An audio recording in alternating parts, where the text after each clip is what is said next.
so we can get started. So welcome to our Zoom information session tonight on snowkiting in Alaska. Tonight we are going to talk about everything snowkiting in Alaska, why to go, when to go, where to go. Alaska's huge. What kite sizes you need to bring, where to stay, and more. Plus, at the end, I'm going to have a question and answer session. So during the talk, if you come up with a question, please type it into the chat box on the Zoom. And at the end, I'm going to go back and answer all your questions for you. So let me quickly introduce myself. Those of you who don't know me, my name is Jennie Milton. I'm from Australia, but they call me Adrenogen because I'm into adrenaline-based sports. I'm a professional snowkiter and snowkite coach. Plus, I'm a champion kite surfer and instructor with IKO and KA. I'm a big mountain skier and backcountry guide, and I've got 20 years of mountain and snowkite experience in Alaska that I'd love to share with you today. So I'm hoping that everybody in here is either a kiter, a skier, or a snowboarder, right? You've got a passion or you love those sports. And when we put the two sports of kite surfing and skiing and snowboarding together, we get snowkiting, which I still can't believe. I kind of figured out about 20 years ago that I could put my two favorite sports of skiing and sailing together and explore the mountains. So snowkiting in Alaska, I believe it's the ultimate snowkite location. Hopefully you will too. And I'm going to tell you why I believe that. And just for you, give you guys a little bit of scale of the mountain because it's the one behind me here. Can you see here in the middle of the screen? That's me kiting with a 7-meter kite. That was a fantastic day where I managed to get up the mountain early before the ski tours, before the snow machiners, and to have a whole mountain untracked yourself with your own kite is an incredible experience that I hope you all get to do. So snowkiting in Alaska, it's not all about the big scary mountains. There's lots of places to learn on the flats. So if that's where you're at in your progression of snowkiting, we've got frozen lakes, lots of flat areas to go. But then as you improve, you're going to want to explore the backcountry. And boy, there's a lot of backcountry in Alaska. When you're ready, you can transition to the slopes. Maybe you're happy on the flats for the moment, but Alaska gives you the chance to have some really fantastic locations where you can learn to go up the mountain. Essentially turning our kites into our own personal ski lifts, right? And then you're ready to ride up the mountains, up the ridge lines or up the slopes.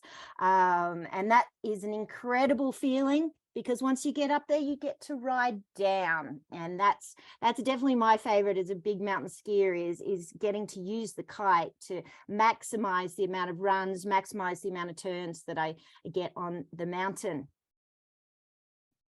So why is Alaska the ultimate snowkite location, in my opinion? Well, because it's got lots of snow. There's snow everywhere. There's lots of windy days. There's a variety of terrain, which is incredible. It's easy to access, park and ride. And it's low altitude, which a lot of people don't realize. There's some great snowkiting locations around the world, but some of them are at high altitude, which brings in some other issues. It's suitable for all ability levels. I had a lady travel to VALDEZ last year with me and she's never skied before. So no matter what your level is, there's going to be a great place for you to practice your kiting and snow kiting. And VALDEZ, Alaska is snowy adventure heaven. I mean, the snowkiting is amazing, the skiing is amazing, the ski touring, the heli skiing, and I'll list off some more adventure activities that we have in the area. And just for you that it's looking at this photo going, oh my God, why is Jennie doing donuts in her RV in the car park? Well, that's actually one of my tips for not getting stuck in your RV in the car park. Drive in, do a couple of circles, then you're plowing out to your own track to get out. Now, let's talk about the variety of terrain. You've got frozen lakes covered in snow. You've got rivers covered in snow, rolling terrain covered in snow, mountains, glaciers, ice fields, sea ice, and more. There's seriously snow everywhere. So although tonight I'm going to mention some of our snow kiting locations that we go to, it's endless. There's snow everywhere. So when is the best time to go snow kiting in Alaska? Well, March and April tend to be the best 2 months of the year. The heli ski operations agree with me. That's the months that they're opening as well. Although over the last few years, maybe it's a bit of climate change, but we are seeing the season get extended into February, and I'll be heading to Alaska in a couple of days. Why March and April? Well, because the longer days, there's less storms, there's way more sunny days and warmer temps for you to deal with. So let's get a little tech here for a second. And I pulled up some of the averages that you're going to see in VALDEZ. Now I'm talking VALDEZ, which is at sea level, on the water. And so things are a little bit different up in Thompson Pass here in the mountains, but this is the data I've got to work with. So in January, the average temperature is around that 24 F. By the time it gets to March, the average temperature is 30, high of 36, low of 25. By April, the average temperature is around 38 degrees, a high of 45 and a low of 33. Who here is amazed to hear those temperatures? So many people think, oh my God, Alaska, it's going to be so cold. I'm going to have to dress up in all my puffies. And yeah, we might get a few of those days. So bring your puffies.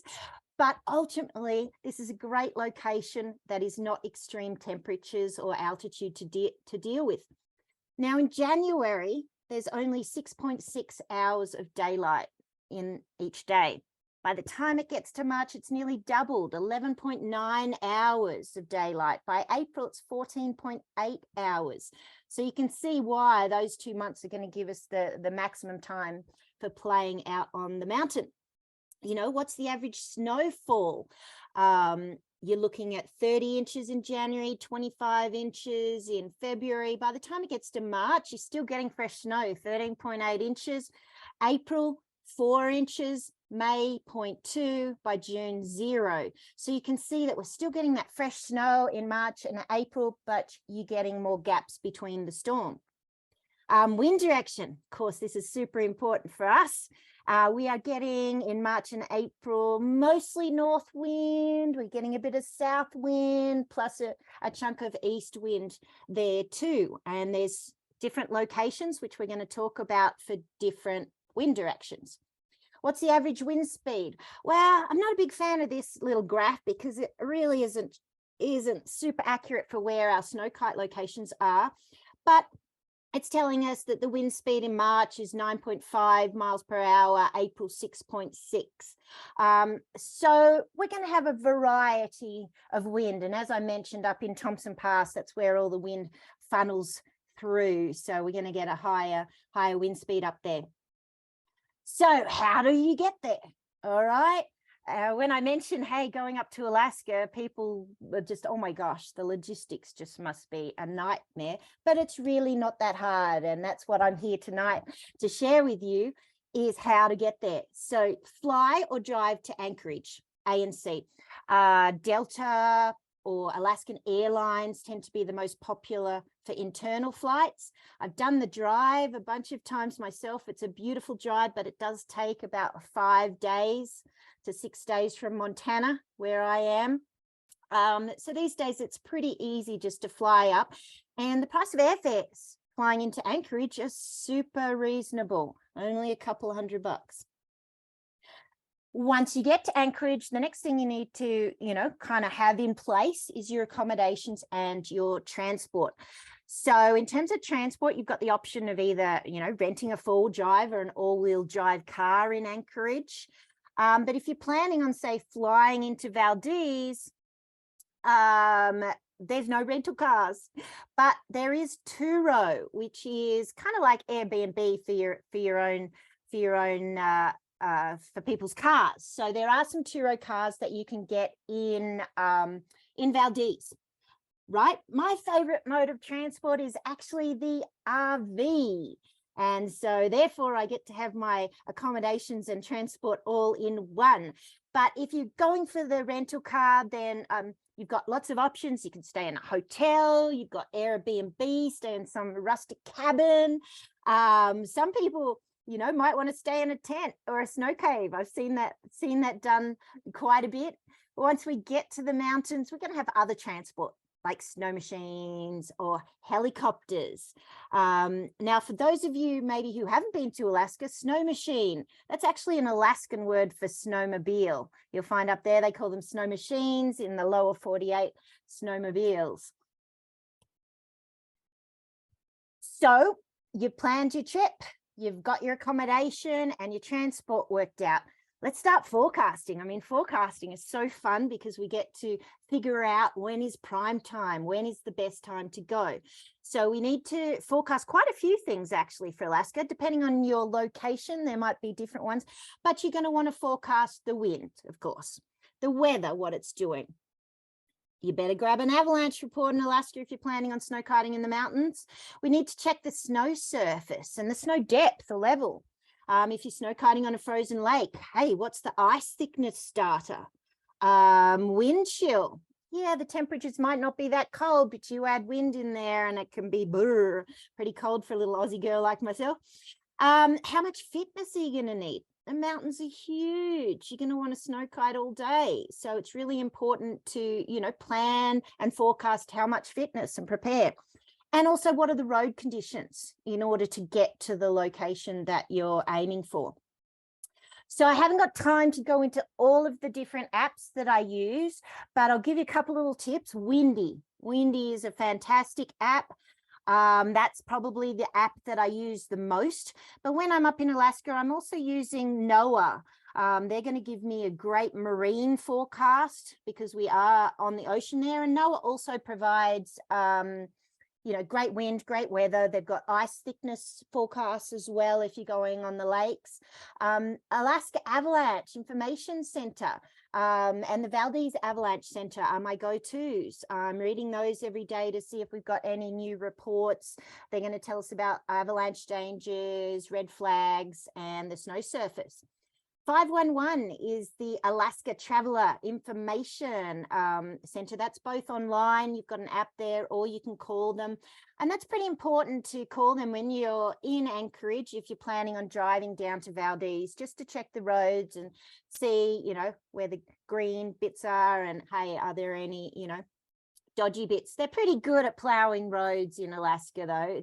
It's incredible, actually. They do a really good job.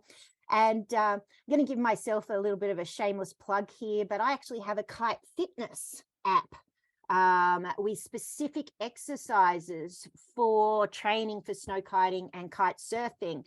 For any of you that have been out on the mountain with me, they tend to call me the machine. I'm over 50, but I'm very proud of, you know, my fitness level. And that's how, because training is really important. So you've got your forecast. Now you've got to choose your location. You know, you might have been dreaming about going to one specific location to snow kite in Alaska, but that may not be suitable for the wind direction at the time. So it's really important to choose your location based on the forecast and, of course, the wind sensors that we see on the actual day. This is a slide out of one of my other presentations where I talk about forecasting in more detail and location. If you're using one of the snowkite locations where all of us local snowkiters go, that's great. But there's going to be other areas that you can check out, or maybe you're an adventurer and want to explore further into the mountains. So make sure you choose your location based on clean wind flow, no obstructions upwind, no dangers downwind, permission to use the area, of course, outside ski resorts, away from other backcountry users. Make sure you've got a good launch area. And what's the best aspect for snow conditions? If it's light wind, are you in a light wind location that maybe has accelerated wind speeds? Or if it's high wind, maybe you want to choose a location that gets you out of the wind a little bit more. and making sure that at that location, you've got a really good access and exit plan. So if you can, guys can jump in the chat. I'd love to know where you're coming from today, and whether you're an experienced snowkiter or you're new to snowkiting, and maybe where your local snowkite location is. Be fantastic for me to see where all you guys are coming from. So let's start with a map of the Anchorage snowkite spots. And this is a list that my friend Tom Fredericks from Alaska Snowkite Adventures helped me put together, and I was super stoked to know that I'd actually been to every one of these locations. But if you're flying into Anchorage, or you're staying in Anchorage, you're in Girdwood to go skiing at Alyeska Resort, these are the local spots. You've got your coastal flats right in Anchorage there. You've got Turnagain, which depending on you know, the freezing level and the snow at 20 Mile, that's a fantastic spot to go if you score good conditions there. You've got Portage Glacier just down the road, huge flat areas plus some mountain climbing. You've got Big Lake, which is up near Wasilla. If you're in Wasilla, drop into Alaska Snowkite Adventures. You'll see Tom there. He can help you with any repairs or any parts, or anything you might need gear-wise while you're up in Alaska. Kootenai Lake. Ooh, that's an exciting drive in an RV towing a snow machine. But once you get there, it's a fantastic sort of high altitude sort of spot out of Anchorage to kite. And the Harding Icefield. Now, this isn't a park and ride location, but if you're in Anchorage, you can give my friend Scott Amy a call, and you might be lucky enough to score a seat in his Cessna out to the Harding Icefield for a snowkite session. So you fly into Anchorage, and then hopefully your next plan is to come down to VALDEZ, which is where I am, and I love to snowkite. You know, grab your RV or your car, fill it up with food at Costco, as much gear as you can. In Anchorage, things do get a little more expensive down the track. And you've got 300 of the most beautiful drive past glaciers, all the way down to VALDEZ. Now, Google Maps is telling me about 5 hours and 18 minutes. It's going to be longer than that in winter. I normally like to give myself somewhere between 6 to 8 hours, depending on the road conditions. So on your way to VALDEZ, you're going to drive through the incredible Thompson Pass, which is famous for heli skiing, ski touring, and hopefully snowkiting. I believe it's famous for snowkiting. And if you've got an RV, you can park actually up in Thompson Park, and you can spend the whole time parked at the we call it the kite lot, where all the snowkiters park in Thompson Pass there. But you're going to want to drive down to VALDEZ for showers, laundry, food, restaurants, and party at the bar with the local crew. VALDEZ, Alaska. So according to the Weather Channel and NOAA, VALDEZ is the snowiest city in the United States, with an average of almost 300 inches per year or more. I mean, it is super snowy in VALDEZ. These photos here were taken last year. Look at the one on the right. We had so much snow. That's at sea level, right at the harbor in VALDEZ. Pretty incredible, huh? So even more up the mountains. So in VALDEZ itself, there's a few local kite spots that are close to town. They're all on the flats down there, but it can be great snow kiting if you've got the right conditions, and awesome to grab a little sesh in the afternoon if the wind picks up. The snow kite spots that I'm recommending are along the Low River. At 4 Mile and 6 Mile, there tends to be a parking lot there that you can park at and cross over to the Low River. You've got Glacial Stream right in town, which is the outflow to the VALDEZ Glacier. And you've also got the VALDEZ Harbour, which I had to put in there. Now, that's a water cutting spot, but make sure you bring your dry suit, or you can come and see my friend Steve.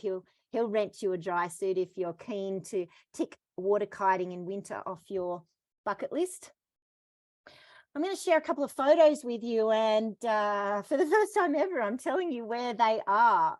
So I hope you appreciate my honesty and sharing today, and I'm hoping nobody gets upset with me. But I would love you guys to know where to go up there and be safe. So we've got the low river. You may have to deal with some frozen areas. Sometimes it can be open water. Most of the time it is frozen, but definitely dealing with the river is one of the sort of dangers or obstacles that you've got to deal with on the low river there. Sometimes it's POW, sometimes it's ice. It can be a variety of snow conditions down there. But if it's blowing nuclear up in Thompson Pass, sometimes the low river can be lower wind area to score a session. So I'm recommending for you, because that's why you come all the way to Alaska, is to get some mountain snow kiting, to drive from Valdez up to Thompson Pass. You're looking at about 30 miles, so around the 45 minutes to an hour, depending on how many times you stop to take photos and the road conditions, which are normally pretty good. Thompson Pass snow kite spots. So at the purple pin there's a Thompson Pass sign, and that's one of the spots that we go to, and we have run races there in the past. It's a good spot for a couple of different wind directions, so keep your eye on that one. You've also got the road runs there in green. Road runs is what the locals do. Instead of a ski resort, they'll drive up the road round the hairpin to the top, and then they will ski or snowboard down to the bottom, get picked up by a car and do it again. So during your stay, if we've got, some time before the wind comes up, to do a couple of road runs can be good practice and good fun. And there's also some flat areas at the top of the road run, which we've had some really good snow kiting sessions on. Right on the hairpin, you've got Blueberry Lake. So when the wind has got some, west or east flow in it, you're going to be best off at Blueberry Lake, the road runs, or possibly Thompson Pass. Once we get that north to south flow, which is the most common, you're going to want to be up at, say, Odyssey Lake, Little Odyssey, Big Odyssey, or maybe the Loveland Flats. And when we get the right conditions, being able to head up Loveland to the summit is definitely bucket list activity. So here's a couple of photos of the Odyssey Lake. This is one of my favorite places to take people, because you can get comfortable on the flats, and then when you're ready, we've got these benches that you can see. And so your first challenge will be to make it to the top bench. Going up's actually easier than you think. And you'll turn around and go, oh my God, look how steep it is to come back down. And so practicing on the first little bench and getting comfortable there first is a great step. And then going to the second bench or the third bench and coming back down, you're really going to start getting some good practice at going up and down mountains with your kite. Here's a photo of the Thompson Pass spot. We can see my RV parked there. I was able to launch my kite up a little bit further, but I did land it right at the RV. You've got to be a bit careful of the trucks and the traffic coming past. And so sometimes it's good to just, hike up to get away from the road to a little bit of cleaner wind flow for launching. This is also Little Odyssey. Once you get up sort of over the top of that area, it really opens up a huge fun snow kiting playground. Here's a fun little photo I put together, a drone shot of one of my snow kite sessions, just to show you, we can play around getting hill climbing laps in different spots. We can have jump sessions. You can get transition turns. And explore the area. One of my favorite things to do up on Odyssey with the right conditions is to go up the mountain and snow kite down, you know, one of the runs that I would normally ski. It's an incredible feeling to allow your kite to drift down the line. And sometimes your kite will actually be below you and you're above it, right? Maybe a similar feeling that those guys doing the big mega loops get, but we get to have that feeling on snow also. So you're going to want to learn skills like down looping to go up the mountain and then drifting the kite to go down. This photo is also on the Loveland benches, the other side of the road. Here's a better shot. There's Tom Fredericks in the background and myself tracking up the benches at the base of Loveland in front of the spectacular glaciers. If you are going to head higher on Loveland, you are going to be snow kiting on a glacier, and then it's really important to have just a little bit of extra knowledge of snow safety and how to, you know, travel around glaciated terrain.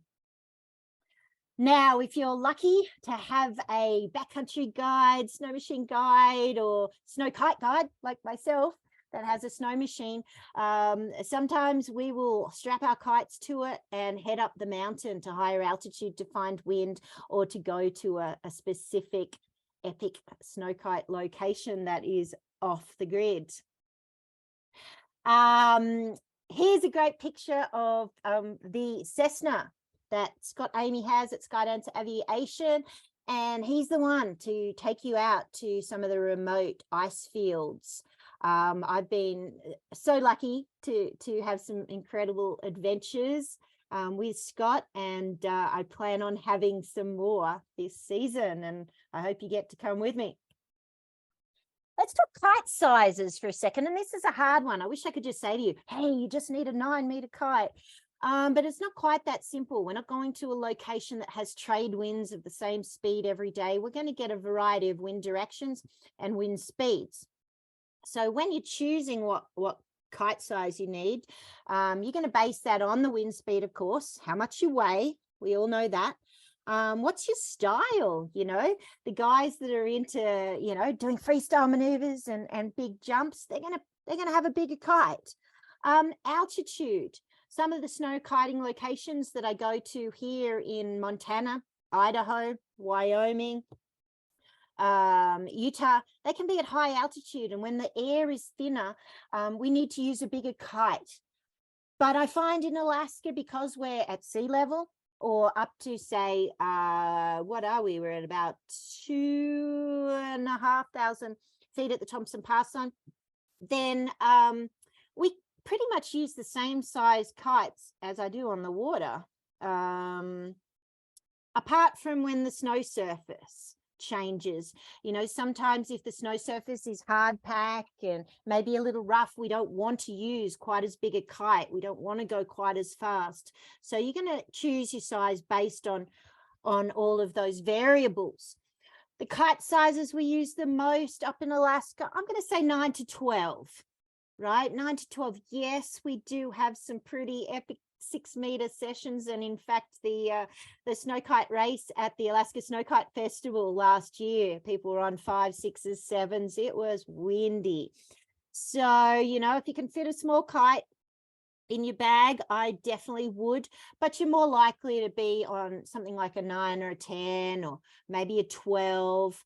I tend to find that, you know, you can do really well with some foil, lightweight foil kites, especially the single skin kites in light winds. I tend to find that I'm getting probably more light wind sessions on my foils these days than I am on my inflatables.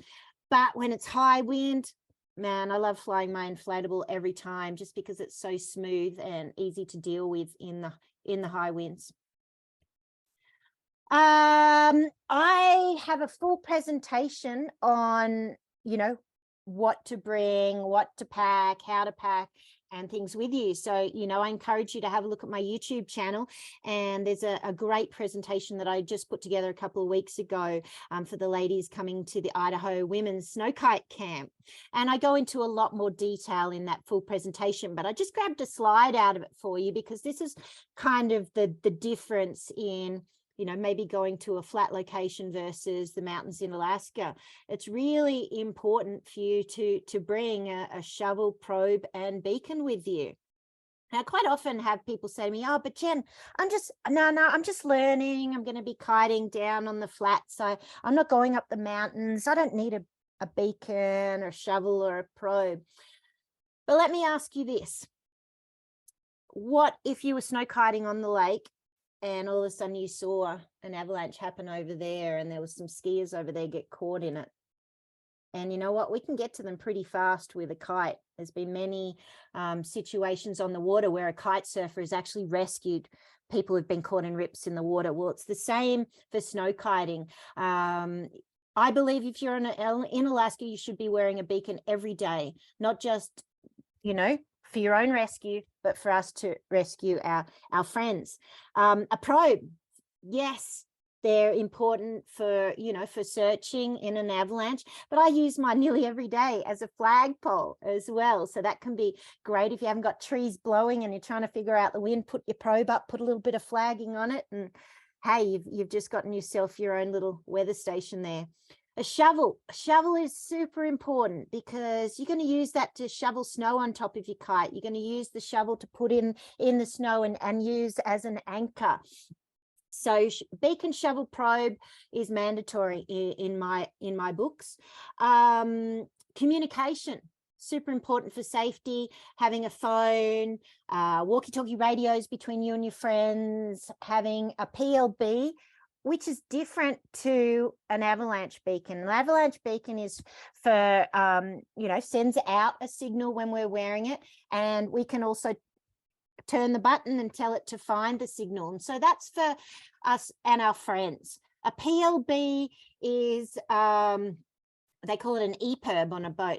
It is a device that we can press a button in a complete emergency, and it sends out a GPS signal to, you know, to the rescue guys, and they know exactly where we are. Those are not to be set off if you've just, you know, broken a nail or maybe even just broken your arm. It's for emergencies, life-threatening. We've got to get help and get people out of there. InReach or Spot is another option that also gives you the ability to be able to communicate with people at home to tell them you're okay or tell them along the way. So depending on, you know, how big a mission you're going on, it's really important to have that communication. During March and April in Thompson Pass, yes, we do have phone reception in most spots. It's a little spotty sometimes, but it's important to have Verizon. Verizon is the SIM card that you need in your phone to get the best reception up there. You can go into the Verizon store in Anchorage and buy a prepaid SIM card and just pull your SIM card out and put a Verizon one in if you're not on the Verizon network.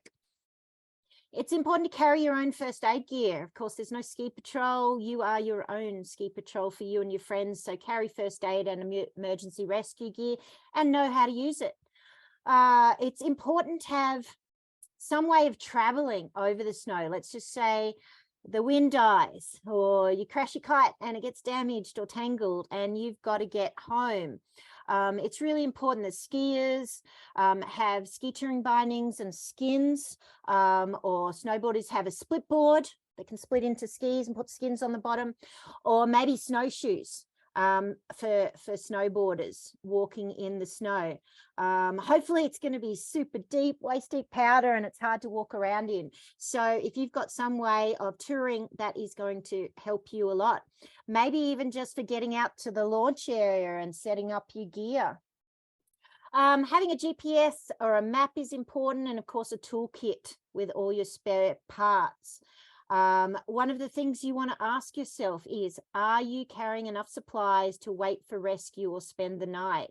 And rescue could take hours, you know, especially if you're out at the Harding ice field or somewhere super remote. So make sure that you are carrying enough food, spare layers, water.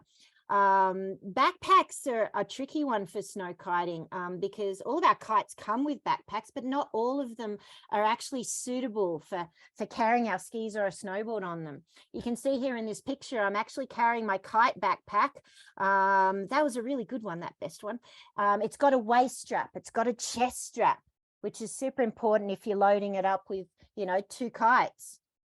So that you've got different sizes. You can see my orange backpack is then strapped to the outside of that other pack. And so once I start snow kiting, I'm going to dump my big kite pack and my pump, and I'm just going to be snow kiting around with my little backcountry pack with all of my safety and emergency gear in it. Here's a quick little slide from the Snowkite packing presentation.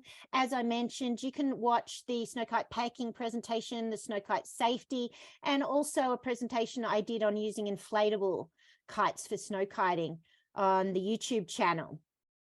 So you're coming to Alaska to go snow kiting, but don't miss the opportunity to have all of the other awesome adventures that you've got. If you go to VALDEZ, it's you know, don't miss having a glacier tour. It's so amazing to have the opportunity to explore icebergs up close and personal.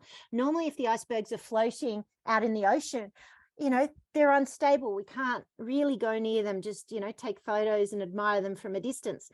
But when the pieces of ice carve off the Valdez Glacier in the summertime, they float out into the Valdez Glacial Lake there, which turns into the glacial stream. And it's not deep enough for those icebergs to actually float out into the open water. So they get stuck in the lake. And you can stand up paddleboard and kayak around them in the summertime. And in the winter, when the lake freezes, that's when we can ski, tour, snowshoe, and get out there and actually explore, play, climb, touch, climb underneath. It's one of my favorite activities that I always make sure I take everybody when they come to visit.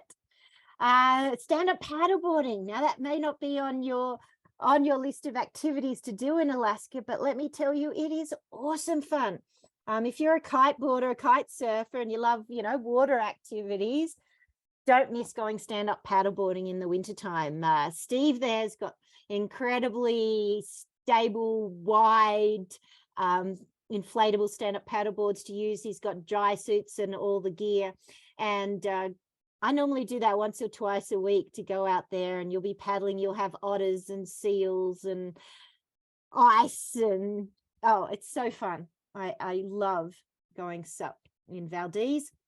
Riding snow machines. They're going to get us up the mountains for either Snowkite sessions or maybe to get some turns.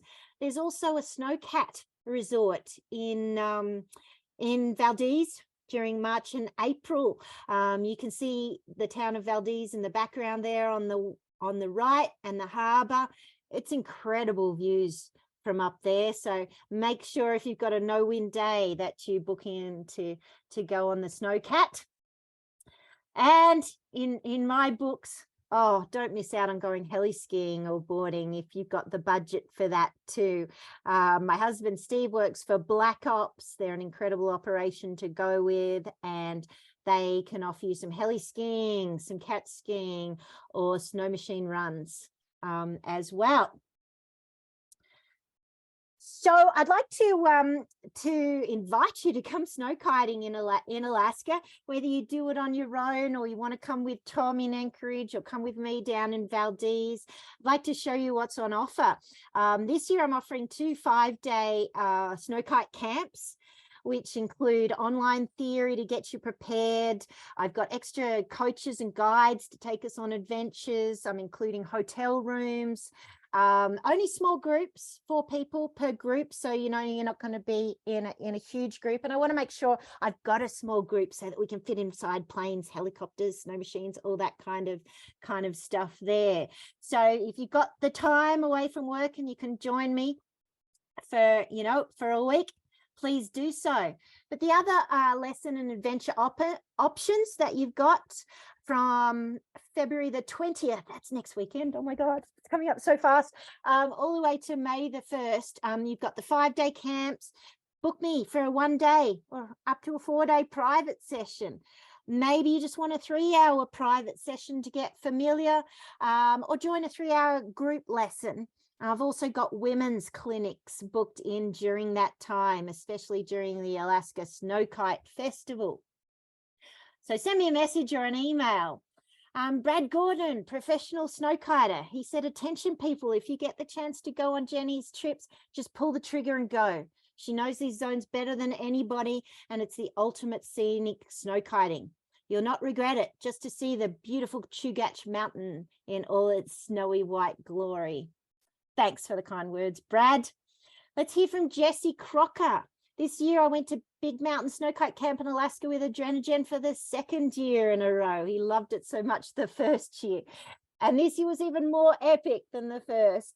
The first few days we kited near the highway in Thompson Park, working a bunch of different skills: kite setup, landing, hill climbing and descending, flying with long and short lines, boosting, and probably more that he said he's forgetting. Then the wind backed off a little, but Jen had plans for that. One day we took the snow machine up into the mountains to find wind, and the next day we flew up to a glacier in the ski plane. Epic. Jen had lots of options if there was no wind at all, but that didn't come up until the last day of the trip, when Jesse chose to go ice climbing. But then the wind picked up in the afternoon, and he still got an afternoon kite session. So I think he got 10 out of 10 that trip as well. The terrain around Thompson Pass seems as good as it gets for kiting. The mountains are big, the snow is deep, the wind is consistent, and there aren't any trees. This year I did 2 things I didn't do last year. One, came prepared with a list of things I wanted to learn and took notes at the end of each day. The notes were especially helpful because Jen has so much to teach, and it was hard to remember it all. Thanks, Jessie. Appreciate it. So let's go snow kiting in Alaska. I'm inviting you all. If you're not sure when to go, maybe you want to come during the Alaska Snowkite Festival, which is from April the 1st to the 9th in Thompson Pass. As I mentioned, we've got the Snowkite lot there, which is where we are all parked in our RVs. There's tents, trailers, cars, snow caves. It's a great time. We offer Snowkite lessons during the whole 10 days. There's women's and men's beginner clinics on the weekends. We have races, raffles, bonfires, party, and we quite often get to see the Northern Lights when we're partying too, which is always a good time. So let's go snow kiting. I'd love to see you up in Alaska. I would love to pull up this opportunity now to invite Tom Fredericks. Tom, are you here? Tom Fredericks, I saw him jump in before. If he is here, he is not in the room as we speak, but as I mentioned, Tom is from Alaska Snowkite Adventures based out of Wasilla in Anchorage. So give him a call when you arrive. Tom, what's the wind doing? Where do you think are the good places to go? And then head down to VALDEZ and come and see me. Do the same. Jen, where's the wind today? Or book in to have a private session to be guaranteed to know the best place to go for the day. So that concludes my Snowkite Alaska Information Center, apart from asking you guys if you have any questions to ask. I'm going to jump into chat and see some of the questions there. So this is your time to type in any more questions. Well, I'm having a little bit. Live in Anchorage, beginner kiter. Amy, love teaching girls to kite. Can't wait to teach you. Washington, Ramon's coming from Washington. He snow kites in Wyoming, no, Montana, Wyoming, Colorado. Anchorage, wife and I have snow kited at Klutna. I have a 12 meter. Perfect. I live in Oregon. Paul, while there's some snow kiting here, I believe there's better kiting in Utah, Idaho, Montana, Colorado, and Washington. And Paul and Bruce are headed up to Alaska. They've already booked in for a few days. Do you know anyone in Niseko, Japan? that deals with snow kiters. Paul, I've done a few seasons in Niseko myself, so we should talk more about snow kiting in Japan. I don't believe there's any snow kite guides there, but I can give you some info to get you started. Jordan lives in Wasilla, kited out a big lake and in Thompson Pass last year during the Snowkite Festival. Jordan, how's it going? He's looking forward to going again this year. Laura, good to see more girls in the group from Denali National Park. Ooh, I am learning how to kite. I'm a strong skier and taking my kite surfing certification. I can't wait to explore. That's awesome, Laura. I hope you come down to see me in VALDEZ. Love to meet more girls. Andrew, glad you enjoyed the presentation. Thanks so much for joining. So it looks like that's all of the questions that was typed in. I'd like to invite anyone who would like to turn their camera or microphone on and ask me a question. Joe, come on. You got a question for me? I can see Daphne's in the group. There we go. There's Paul. How's it going, I have a question. Yeah. Do you mount your bindings on your skis in a different place than you mount them when you downhill ski? I mean, your Snowkite skis, are your bindings mounted more to the front of the ski, or are they mounted in the same place? Great question. I love technical questions. Thank you, Paul.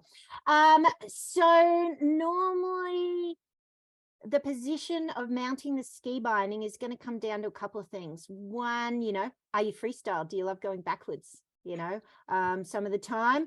Yeah. But normally if you are kiting or skiing in powder snow, you're going to want to keep your tip up. So I tend to find that it's the same with snowboards. People that turn up with their snowboard mounted center tend to, sometimes if it's deep snow, will move their bindings back. For snow kiting, if you are using your snowboard like a twin tip, maybe they're going to want to be centered. But I have my skis mounted in exactly the same place that I do for skiing, big mountain, as I do for snow kiting. I tend to recommend going on the mark that they recommend, unless you are wanting to get a little bit more, freestyle. Sure. Cool. Thank you. Hope that helps. Totally. Excellent. We talked about bindings too, Paul. What bindings did you decide to go with? The shift bindings. Excellent. Yeah, the Atomic Shift 13s, the MNC's 13s. Yeah. You are going for the 13. Yeah, that's great. For everybody listening, Paul and I were having a discussion about bindings for touring skis. And Paul's wondering whether to go for the DIN of 10 or go for the DIN of 13.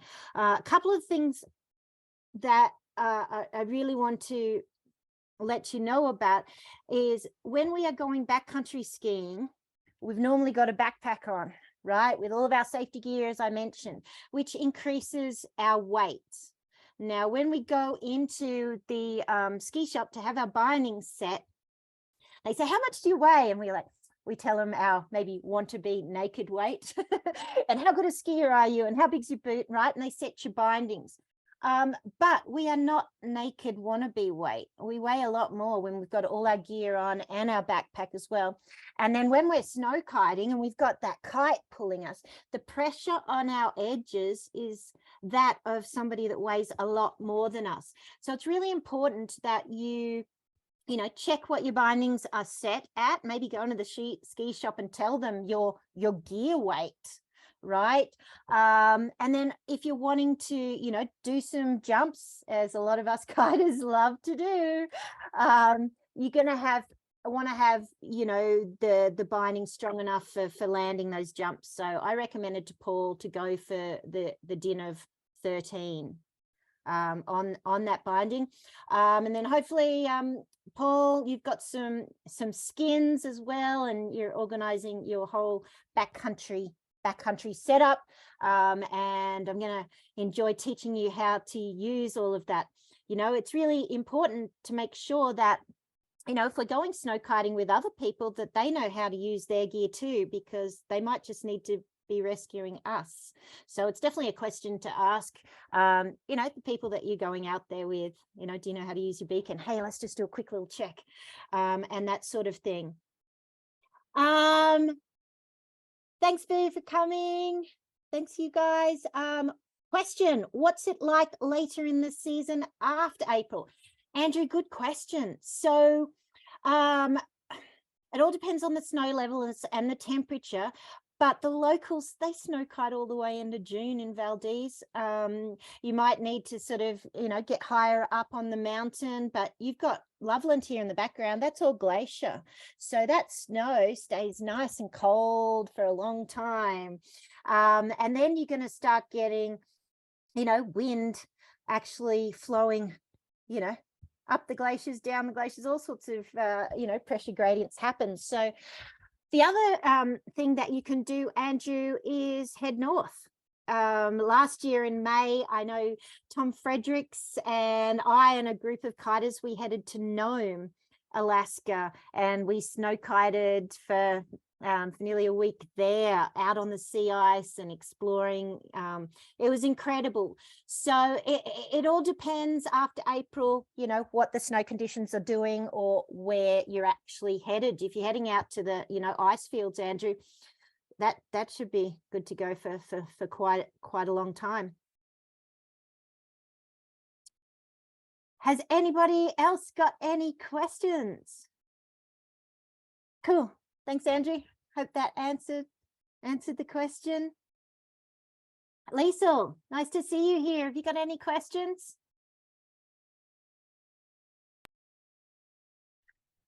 I don't think so. I was just trying to think. We're moving up to Anchorage this summer, and I want to head out your way at some point. So next winter, the winter after, I just kind of wanted to listen in, but Awesome. I can't think of, yeah. Do you kite on the water? Yes. Well, it's been a few years and I have done snow kiting a little bit, but I definitely, when I get back into it, I'm going to want some training and lessons and everything. So very cool. Make sure you contact Tom Fredericks at Alaska Kite Adventures. He's taken me water kiting out on the Turnagain Arm, which was oh my God, what an experience. So, you know, if you're arriving in the summertime, maybe you want to you know, check out all the local water kiters spots and see where those guys are going. So yes, I know I haven't even looked into water kiting there at all, but that's good to know. I'm definitely open to that. So. Well, that's cool. Awesome. Well, if I don't see you this winter, Lisa, I'll see you next winter. Hey. Yes, that's the plan. Next winter, we'll be there this summer, but the plan is I want to get hooked up with you at some point next winter. So perfect. Yeah. Love seeing more girls getting into the sport. Thanks so much for coming tonight. I hope you enjoyed it. Yes. Jordan Watson, any questions? Nice to see you here.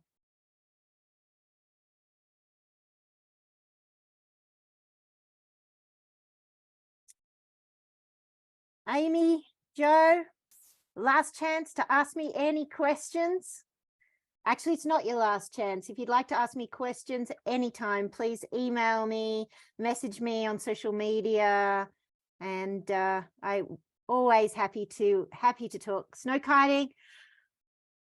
Thanks, Jordan. Glad you enjoyed the presentation. Thanks, Amy. Thank you guys all for coming. Well, I'm going to leave it there. I've got to start packing for Alaska. I'm leaving next week, but I'm looking forward to seeing some of you who've already booked to come up there. Otherwise, I hope you guys will book and come this season or next season or in the future. Thanks so much for joining, guys. Bye.